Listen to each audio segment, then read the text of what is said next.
ఈ కొన్ని టమాటాలు ఉంటే చాలు ఈజీగా సింపుల్గా టమాటా రసం చేసుకోవచ్చు. ఇందులో నేను ఆయిల్ వేసి జీలకర్ర, ఆవాలు, ఎండుమిర్చి, కరివేపాకు, కొత్తిమీర వేసాను.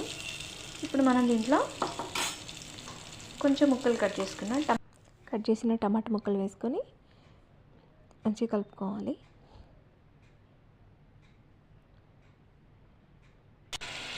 కొద్దిగా సాల్ట్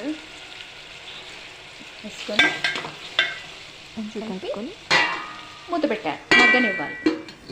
కొంచెం చింతపండు, ఎక్కువ కాదు, కొంచెం అంత చింతపండు నానబెట్టుకోవాలి.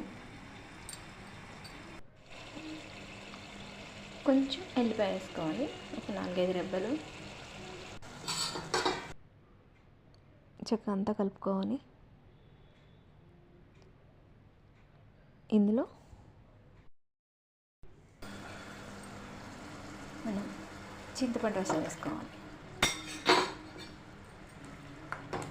చింతపండు రసం అంతా కలుపుకొని ఒక గ్లాస్ వాటర్ పోసుకోవాలి.